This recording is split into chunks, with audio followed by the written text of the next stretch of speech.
Hi everyone, this is Gary. This is the second module on using the edge strategy. It's going to be fairly short again, and I'm going to try to stick to relatively new things as far as a training perspective. Speaking of that, too, even though I'm doing these modules on using the edge strategy, please continue with your training, the other training modules, the other training materials that are on the website. It's important that you continue going through those and learning about the strategy and using it.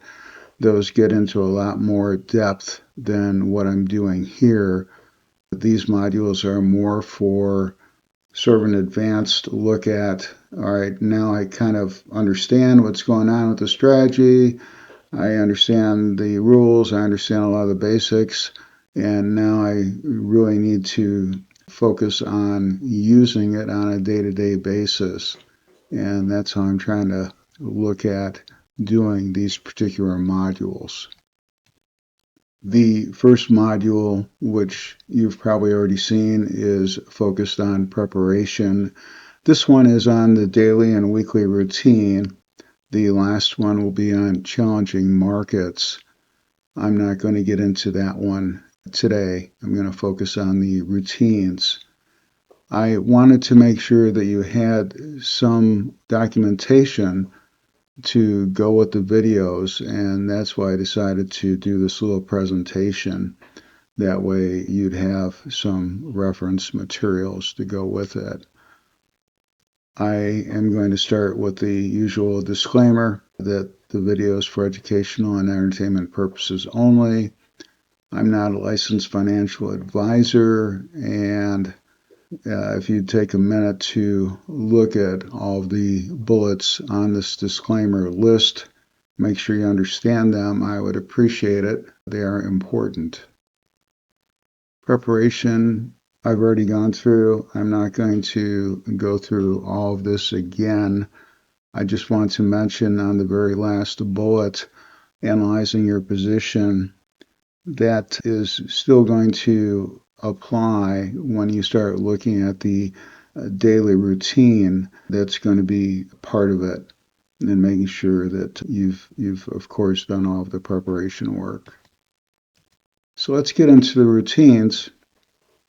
And the daily routine is it starts of course with monitoring the leveraged ETFs you currently own, or the ones that you're planning on getting into. And as part of that, like I said a minute ago, you have to make sure that you've done the preparation steps. And a huge part of that is analyzing your position and understanding what's going on with it. If you currently have a position, if you don't currently have a position, at least understanding what's going on with the leveraged ETF you're planning on getting into.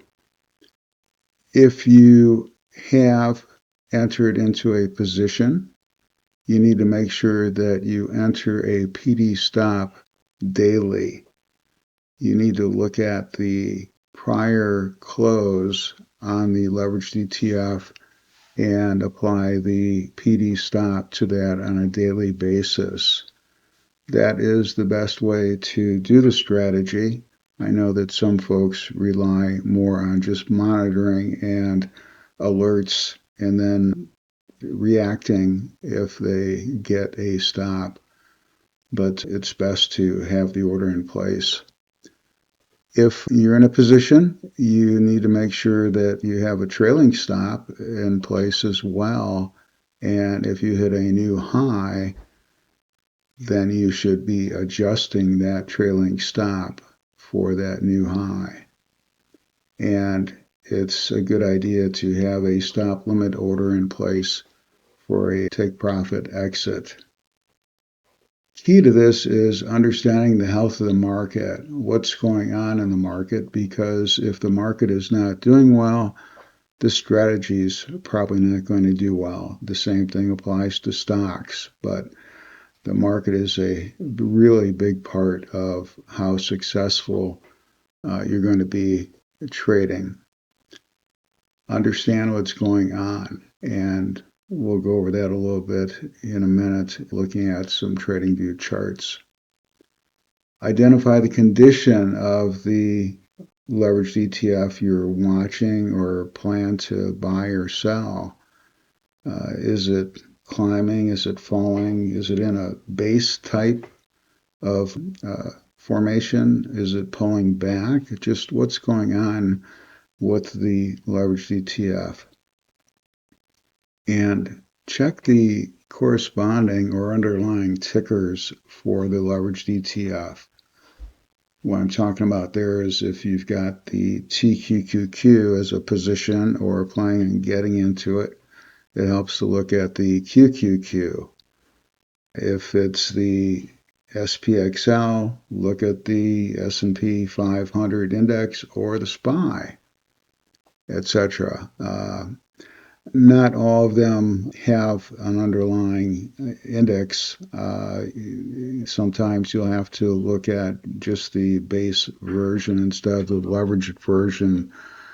So for FNGA, you'd be looking at FNGS, the base 1X version of that, or the SOXQ, the base version of the SOXL. And just keep in mind, it's not the SMH. This is the Philly Semiconductor Index that we're looking at. Think about any kind of new or changed conditions that could impact your plan.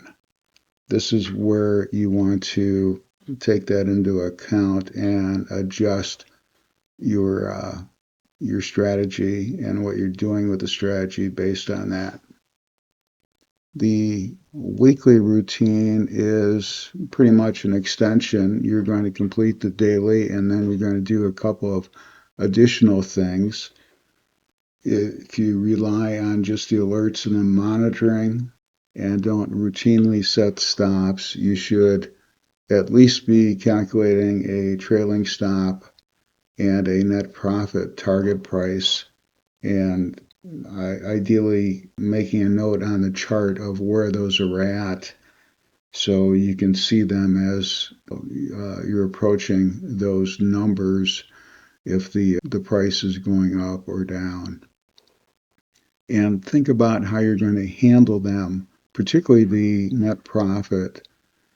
How are you going to handle that if you get to that signal? Are you going to sell it all, and then if you get a rebuy the next day, are you going to buy just the initial capital position? Are you going to reinvest or buy your complete profit that you made so far and continue leveraging it? Just how are you going to handle that? Think it through ahead of time.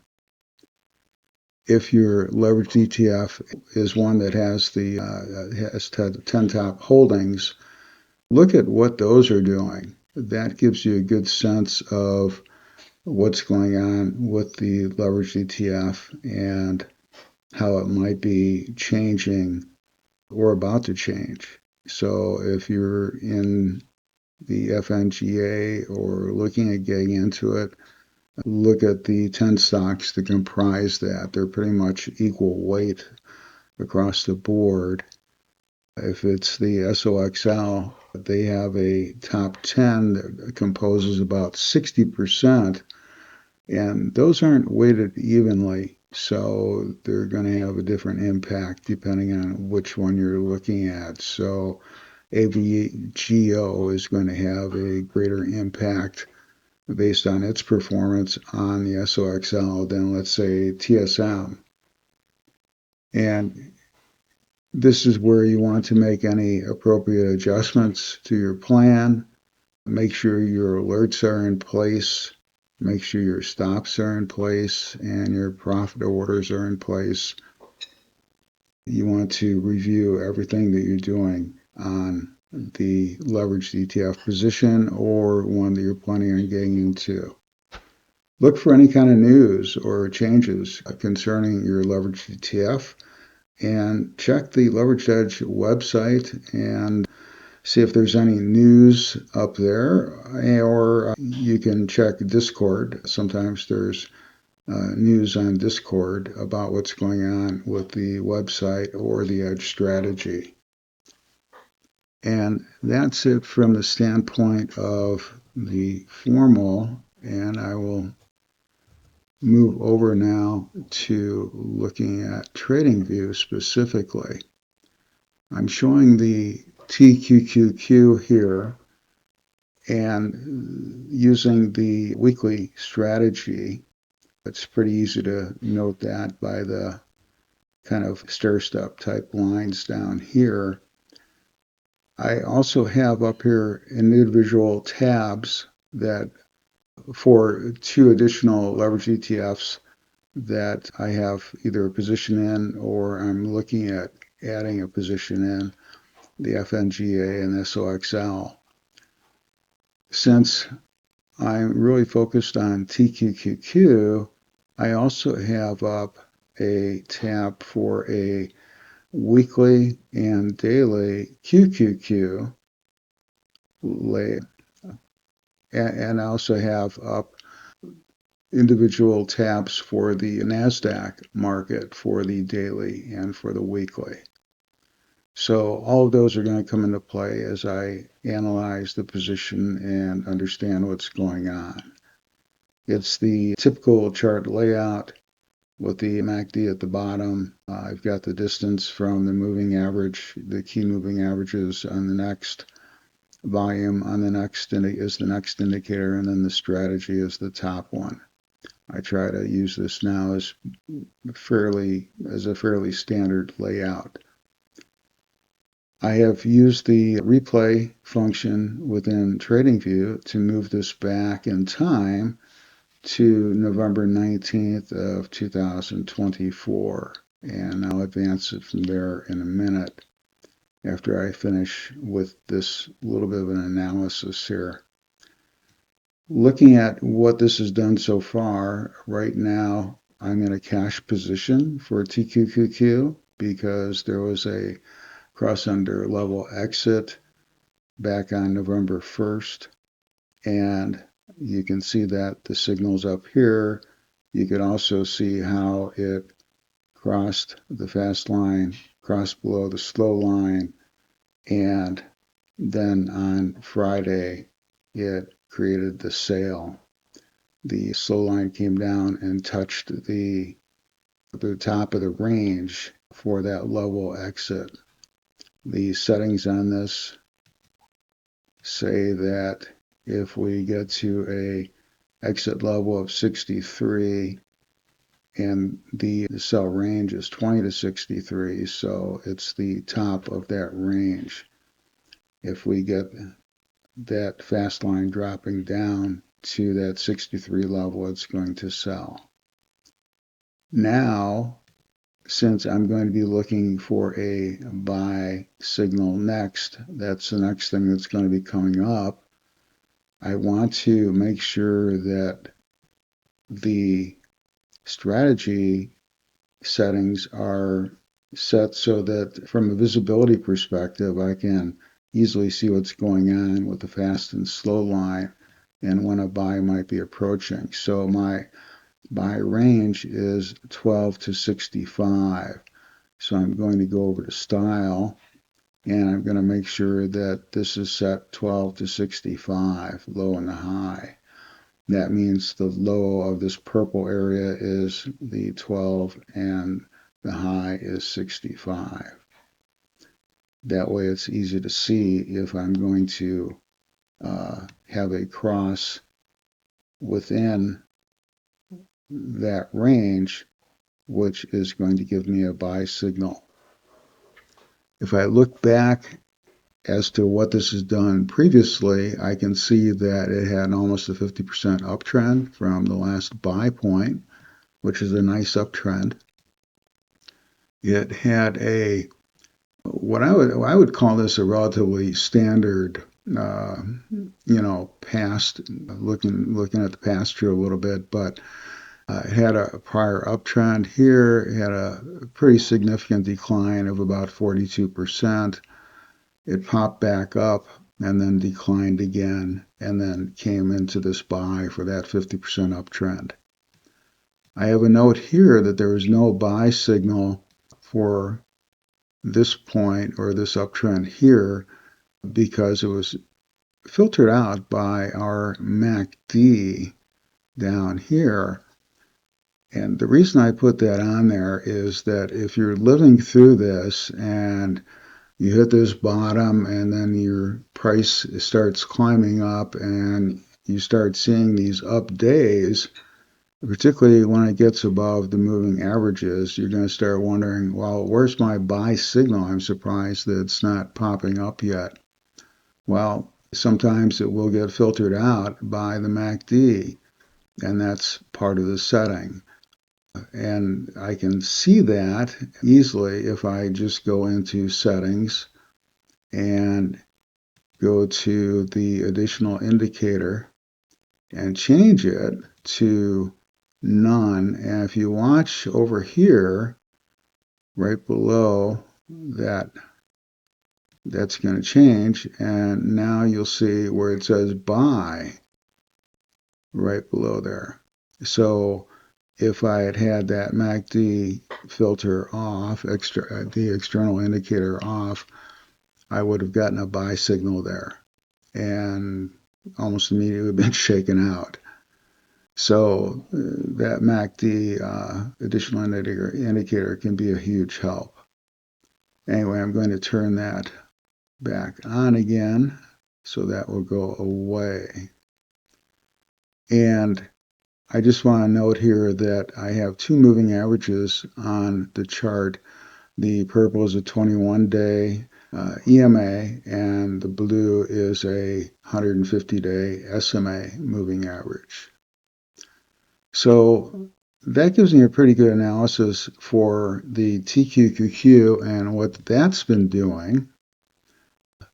If I look at the underlying indicator for the QQQ, if I look at the weekly layout first, this is ending November 18th, this particular week, and I can see it looks like it had a nice little cup type formation with a handle and then broke out and started moving up and now seems to be pulling back a little bit and trying to break out. The distance from the moving average indicator really doesn't apply right now, but if we were in a position, this is a good place to look at if it's starting to get away from the moving average and start to get extended. And you might want to consider, if that happens, thinking about a offensive type sell if it starts getting pretty extended. But in any case, this is the weekly, and then if I look at the daily, this is the daily. It just looks like a bigger version of what we just looked at. It's going through this slow up trend here and pretty much following the 21-day moving average, as you can see. If I look at the market now, and let's see how healthy the market is. Let's look at the weekly first. From a market perspective, the market looks like it went through a little bit of a consolidation and a flat base type formation here, and it's now trying to break out.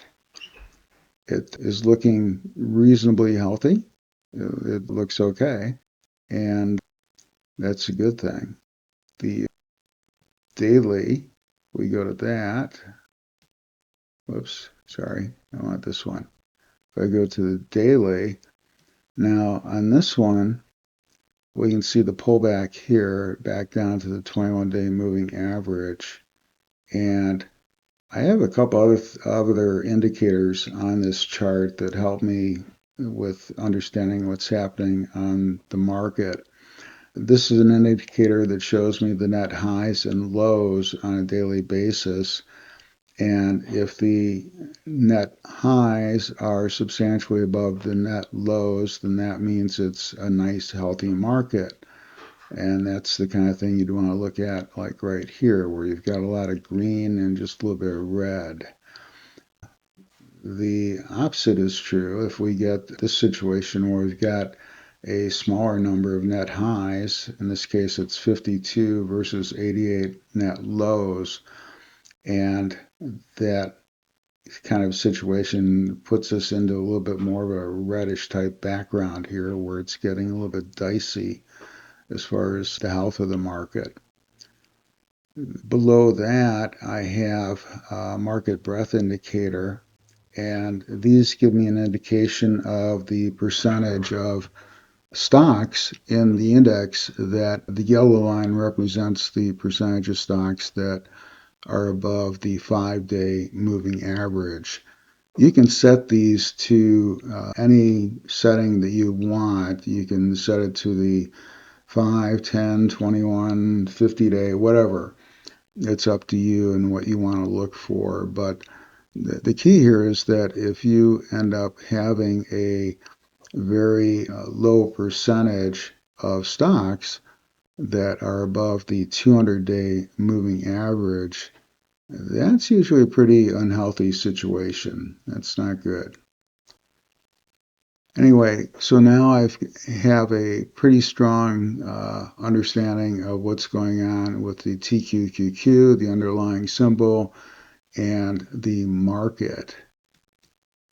And I'm going to start looking for a buy. Now, the other thing I want to do here is you don't have to do this if you typically make the same decision about the size of the position you're going to take on your leveraged ETF each time you do it. But if that varies based on the leveraged ETF or based on other things going on with your account, you might want to just make a note on the chart, something about, let's say I've decided that on this one, the next buy signal I get, I want to invest 10% of my account for the buy when I get that signal. And so if I see the signal, I can very quickly see what I decided to do, and I don't have to go back and check. It's just something that can be helpful. So let's move this forward a little bit and see where we get a signal. And should be right here. You can see where we have the blue going a little bit above the orange. We've got a tie there. We should get a buy signal on Friday. We're up to Wednesday at this point. One other thing, as you're trying to analyze this and you're getting close to what you think is going to be a signal, notice down below that the lines here, the blue and the orange, don't come up to the current day. It looks like they're a day behind. And that is because we have the settings for this in properties where this on every tick indicator is off. If I click that on, that is going to fix this now, and now you see that they are lined up again. We try to leave this off though, because on a daily basis, because when it is on, sometimes it can mess with some of the other signals that you'll see, or some of the other flags or whatever that you'll see, or symbols that you'll see on the chart. So I'll show you an example of that in a little while. But in any case, now we can see what's going on, and we can see that we should be getting a buy signal on Friday of this week. Move it up a little bit more, and there's my buy signal, and that's on Friday the 29th. Now when you get the buy signal, there's a couple of things that we want to do.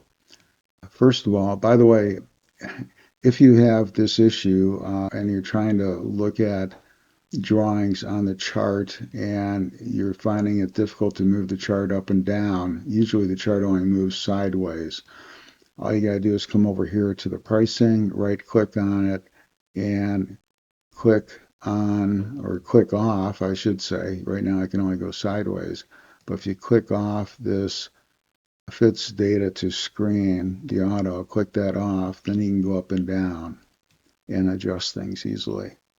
But there's a couple of things I want to do here. One is I want to uh, put in a note about my take profit amount from the buy. And I know the setting on that is 33.6%. And because of that, I can calculate that the take profit based on the close of this day, which was 79.89, that I want to make a note the take profit is going to be roughly $106. And then you can move it up here right about in that area so you know as you're getting close to that and as price moves up that you're getting close to that take profit threshold. The other thing you might want to consider doing is you can go ahead and remove this note about the buy now because you've already made the buy. Take that out.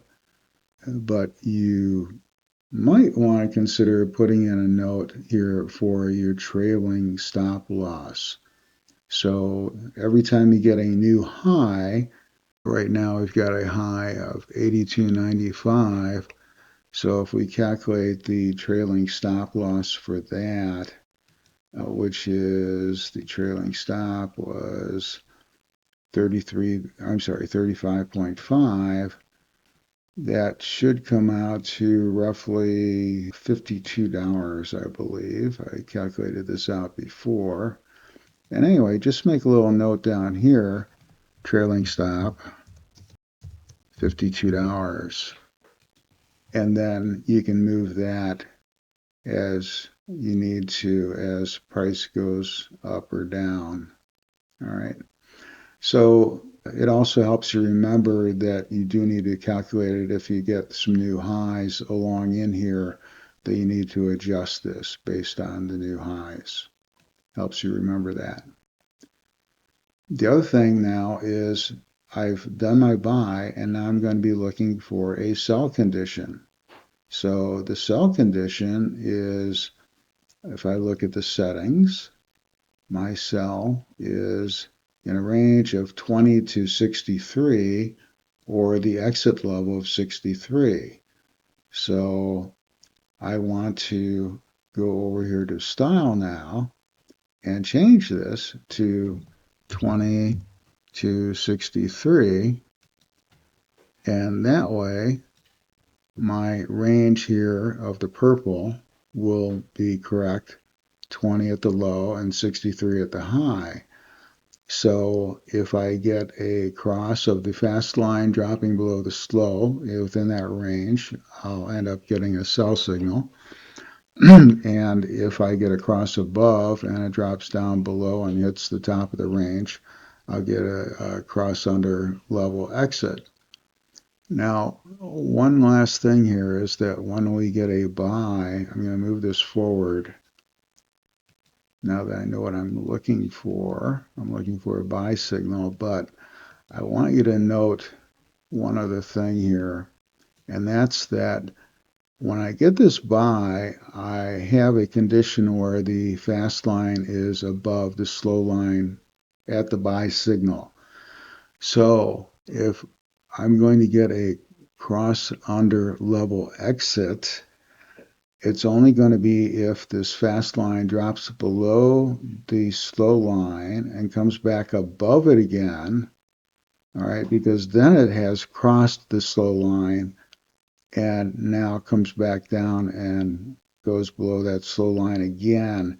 And if it touches the top of the range for that exit level, then it's going to generate a sell signal. So in other words, if it crosses below the slow line right now and touches the top of the range, you aren't going to see a sell signal. I hope you understand that. If not, let me know and I'll try to explain a little bit more in depth later on.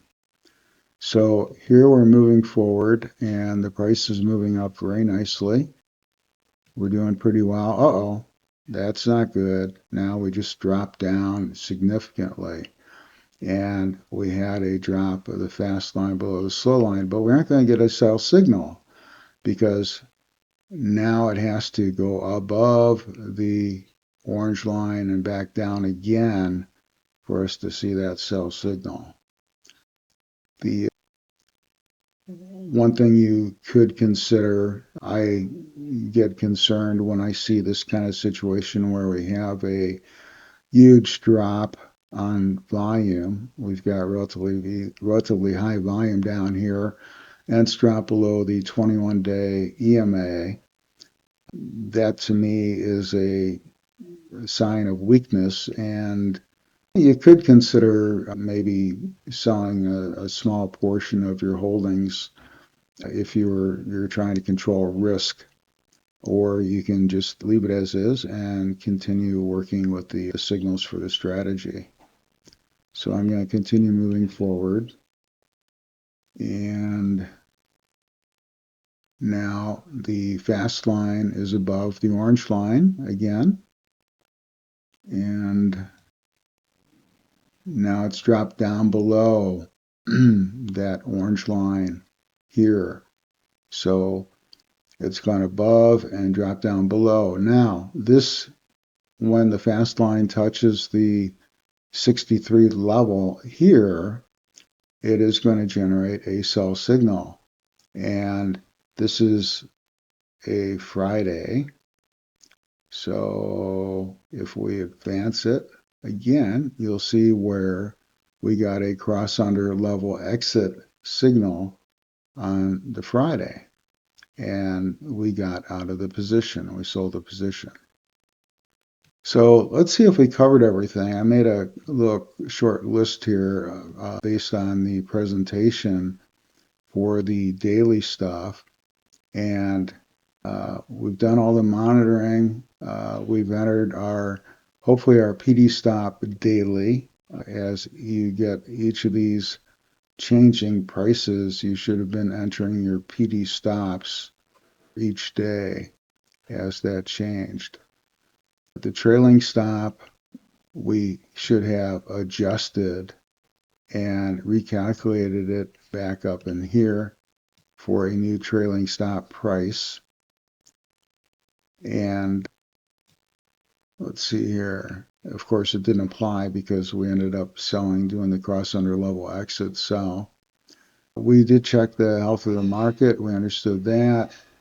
We checked the condition of the leveraged ETF. We were well aware of what's going on there, and we looked at the underlying tickers because we looked at the Qs, and we didn't really have any new or changed conditions to consider. Now, when we look at the weekly and see how we want to do that, we would have done everything we did on the daily, and we already put in our trailing stop and our profit target price notes on the chart because I was kind of assuming that we're going to use the monitoring type approach as opposed to the daily changes in price. And the TQQQ doesn't have a top 10 holding, but we are looking at the FNGA as another symbol that we're following. So that's something where we'd be concerned about the 10 top holdings in that. And we'll look at that here in a second. I'll show you how to do that.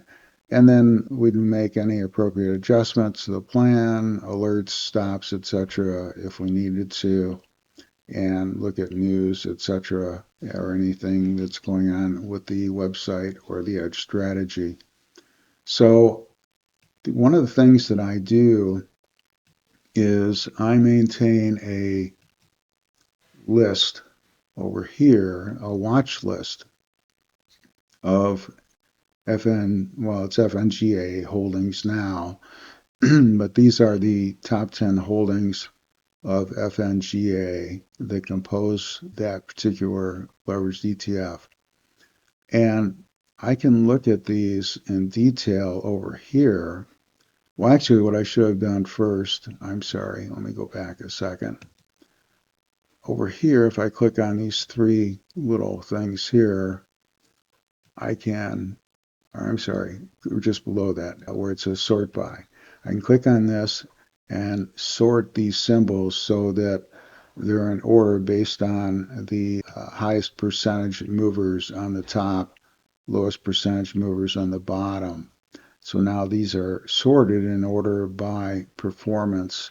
And then if I click on this circle, kind of a pie chart thing here, it'll keep that same sort condition over here. And I can look at those individually and I can quickly see what's going on with them for today. And I can check any number of these. When I'm going to look at trying to understand how they're doing compared to the leveraged ETF, I'll generally look at like half, the top half, as far as how those are performing. And I can look at a comparative graph over here of those five to see how they're performing on a daily basis, on a monthly or a 3-month basis, or even a yearly or longer basis, to give me an idea of how these are performing. And if they're not doing well on a short-term basis and they're dropping down, then of course the leveraged ETF isn't going to do well. Particularly when these are the top movers in the leveraged ETF. But we can go down here and we can see if there are any upcoming earnings coming up for any of these. And we can also check on news for any of these individual symbols as well. We can check on all of that. So we can look at specific news on, let's say, Google. They just made a deal to buy Wiz and consider how that might impact the semiconductors. I'm sorry, how that might impact the FNGA leveraged ETF. So that, I think, covers pretty much everything I wanted to cover in this presentation. Just a few final thoughts for the wrap-up here. One is, I mentioned earlier that when we went to the Properties tab for settings and clicked on every tick so that we could make sure that these lines come up to the current day, that sometimes impacts the actual signals or labels that we see. And I wanted to show you an example of that. And we have one right here. We have a cell label here that is actually lagging by a day. It shows lagging a day earlier than this actual cross-under level exit that took place. So that is a function of that on every tick, kind of messing things up a little bit within TradingView. And it's the reason why we want to make sure that when we're done evaluating things, that we go back and we check to make sure that we have turned that off. So the other thing that is important to do when you're wrapping up working on a particular chart is, besides going into properties and making sure that you have unchecked that, is also go to your inputs and make sure that you still have the end back test set to a date in the future. Now, I did that earlier as part of the preparation module before starting this module to make sure it was set to a date in the future. But that's just a good habit to get into, of checking that all the time, because it's so easy to start looking at doing a back test and then forgetting to change it back to a date in the future. It's very easy to do that. So good habit to get into. The other thing I want to mention is that we had this buy, and when we got up to about this point, it would have been a good point to then make a decision, if we hadn't already made one, on how we wanted to handle the take profit signal if we continued going up and got to that point. Deciding that ahead of time can be extremely helpful, and take the stress off of making a last second decision on how to handle that kind of thing, because it's an important decision. So let's see what else. Two last things and we're done. I have a favorites toolbar of indicators here that I have set up, and I encourage you to do something similar. It's just going to save you time and energy, because you're going to have times where uh, you'll want to make a note on the chart, or uh, uh, put in a trend line or something. And if you have your favorites already set up, it's easier and quicker to do it. It's real simple to do it. It's simply going over here, selecting which items you want to make a favorite. And as you check and either make a star or take it away, you'll see how that affects the favorites toolbar by adding or taking it away. And just go through these, decide which ones you want to be using on a normal basis, and add them to your favorites. The very last thing is save. So I've made notes on here. If I want to, particularly if I want to make sure that I don't lose these notes, I want to save the layout. If I don't want the notes any longer, and in this case I really don't need them because I've done my cross under level exit and they really don't apply anymore, I can go ahead and take them off and then save. And that's it. And we're all done. Thanks for your time. I appreciate it. Bye now.